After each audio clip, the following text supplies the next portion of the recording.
To my channel Mohini speaks में बात कर रही हूँ साध्वी कुमारी का। मेरे चैनल मोहिनी स्पीक्स में आप सभी का स्वागत है।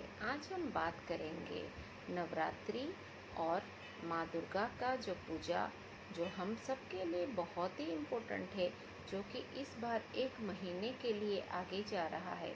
उसके पीछे क्या रीज़न है वो मेरे पिछले वीडियो में मैंने उसको अपलोड किया है, आप चाहें तो उसको देख सकते हैं। और एक बड़ी बात जो मैं बोलना चाहती हूँ, नवरात्रि तो 1 महीना टल गया, ठीक है, 1 महीने के बाद आप लोग नवरात्रि शुरू कर सकते हैं। लेकिन जो मंदिरों में जो पीठ स्थल है माता रानी का, तो वहाँ पे क्या होता है ना, वहाँ पे हमारा होता है 16 दिन का पूजा, मतलब 16 दिन का व्रत या 16 दिन का पूजा होता है। तो 16 दिन का पूजा जो है, जो अपर पक्ष होता है, वो आरंभ होते ही वहाँ पे सारे काम स्टार्ट हो जाते हैं। लेकिन जिस दिन हम लोग सहस्रा कुंभाभिषेक करते हैं, जो कलश स्थापना होती है, जो ये होती है, वो उसके ठीक 10 या 12 दिन के अंदर शुरू हो जाता है। जैसे कि हमारा पूर्णमी गया सितंबर 2 तारीख से, फिर हमारा दिव्य उत्थापन या फिर कुंभाभिषेक मतलब कलश स्थापना जो है वो सितंबर 9 तारीख से होता है। लेकिन और सितंबर 10 तारीख से हमारा 16 दिन का जो व्रत है, 16 दिन का जो पूजा है, वो शुरू हो जाता है।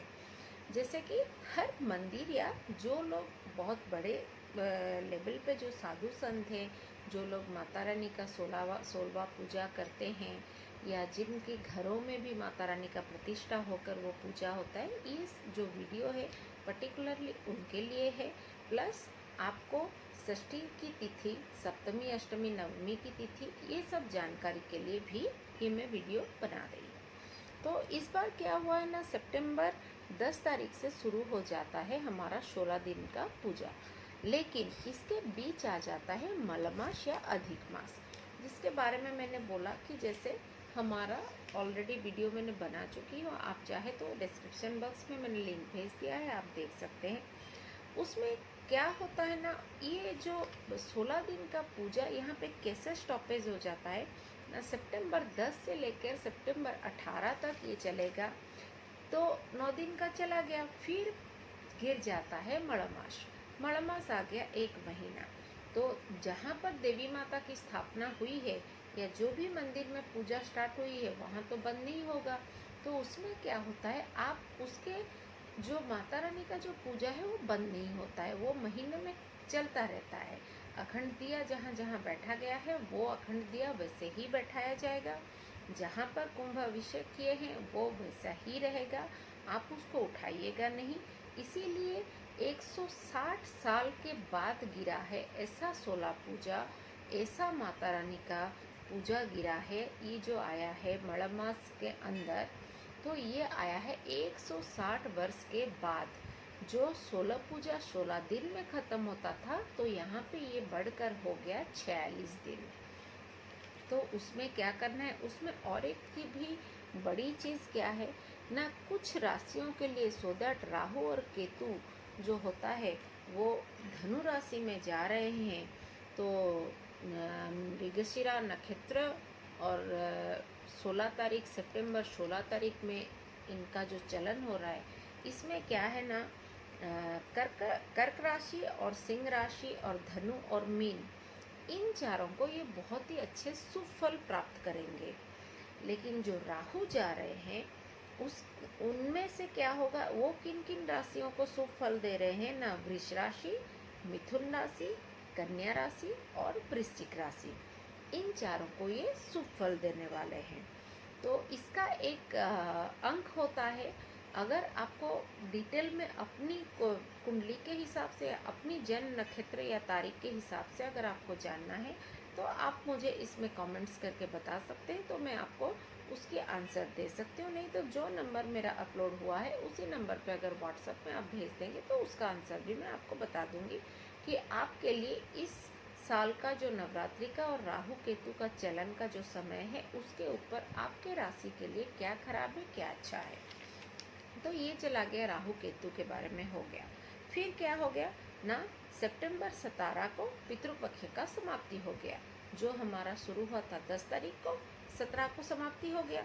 वो समाप्ति होने के बाद हमारा स्टार्ट हो जाता है नवरात्रि, लेकिन ठीक उसके अगले दिन ही हमारा स्टार्ट हो जाता है मड़ मास, जो कि अधिक मास बोलते हैं। तो वो खत्म हो जाएगा आपका कब ना, अमावस अक्टूबर 16 तारीख को, जिसके कारण एक महीना नवरात्रि आगे चला गया। फिर स्टार्ट होगा अक्टूबर 17 से 17 तारीख से आपका नवरात्रि स्टार्ट होगा। जो बहनें या जो भाई बहन नवरात्रि की माता दुर्गा की रखते हैं पूजा, तो वो लोग स्टार्ट करेंगे अक्टूबर 17 से। तो अक्टूबर 17 से माता रानी की पूजा होगी। फिर षष्ठी जो होती है, तो षष्ठी गिरती है आपका अक्टूबर 21 को।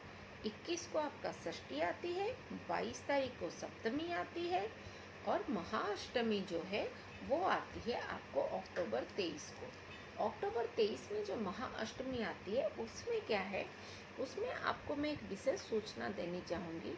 उस दिन अगर आप तिल और जो ये होते हैं, जैसे चावल का आटा बना के गोला बना के हम लोग उसको चाशनी में डाल के जैसे छोटे छोटे बनाते हैं प्रसाद के रूप में, उसकी अगर आप आहुति देते हैं अष्टमी की तिथि के दिन नवरात्रि में, तो उसमें आपको लक्ष्मी माता का जो सौभाग्य है वो प्राप्ति होती है, और आपके घर में धन आगमन का एक बहुत ही शुभ समय और शुभ मुहूर्त, वो आगमन का एक संयोग बन रहा है, जो कि ये 160 साल के बाद ही बन रहा है।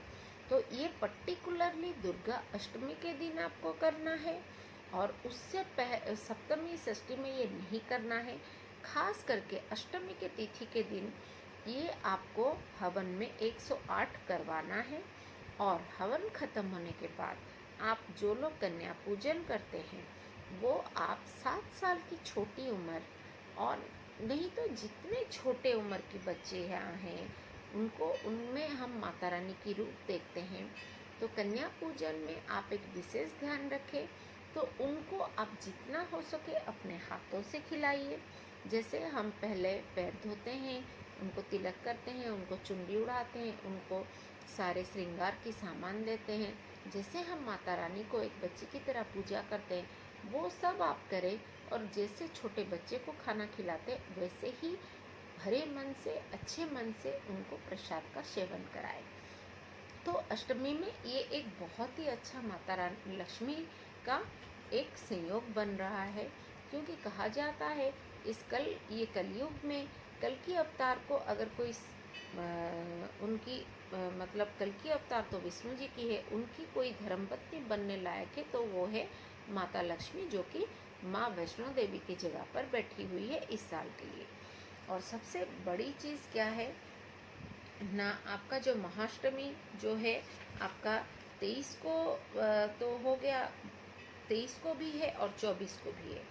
तो आप अपने पंचांग के हिसाब से देख लीजिए आपको कौन सी दिन आपका पंचांग के हिसाब से आ जाता है। हमारे यहाँ 2-2 बार गिर रहा है। तो इसको करने के बाद तो आप मतलब जो नवमी है उसमें आप माता जी का कवच पढ़ लीजिए, माता जी का मंत्र कर लीजिए, माता जी का चालीसा कर लीजिए। तो ये सब में आपको बहुत ही फ़ायदा होने वाला है। तो ये था जो तिथि और टाइमिंग, ये जो था मैंने बता दिया आपको। और सबसे बड़ी बात क्या है, माता रानी इस बार जो, जैसे कुछ लोग होते हैं जो पूछते हैं इस बार माता रानी की सवारी क्या है। एक्चुअली इस बार जो सबसे बड़ी अच्छी जोग बनी है, जैसे मैंने पहले भी कहा है, 160 साल के बाद माता रानी इस बार झूले पे आ रहे हैं।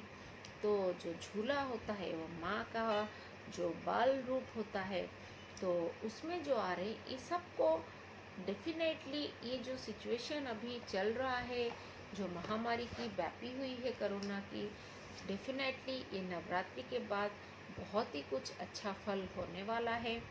आशा करती हूँ आप सबके जीवन में सुख, शांति, समृद्धि बना रहे। जो लोग मेरे वीडियो को पहली बार देख रहे हैं प्लीज़ लाइक, शेयर, सब्सक्राइब करना ना भूलें। जो अगर चाहते हैं कि दूसरों को भी भला हो तो प्लीज़ इसको शेयर कीजिए, और आप सब्सक्राइब करके बेल आइकन बटन दबाना मत भूलिए, ताकि मुझे जितना भी नेक्स्ट वीडियो अपलोड करूँगी तो आपको इसका नोटिफिकेशन मिल जाता है, जो कि प्योरली फ्री है। और अगर आपको किसी भी चीज़ में जानकारी चाहिए या अपनी कुंडली बनवानी हो, आपको कोई परेशानी है, आप मंत्र लेना चाहते हैं, आप कुछ चीज़ आपकी ज़िंदगी में हो रहा है जिसकी रेमेडी आपको नहीं पता चल रहा है, या फिर आप कई बार फेल हो चुके हैं, तो उसके लिए भी आप मुझे संपर्क कर सकते हैं, या फिर मुझे मेरे दिए गए नंबर पे व्हाट्सएप कर सकते हैं। देखने के लिए धन्यवाद। सभी सुख रहें, समृद्धि रहें, समृद्धि बना रहें।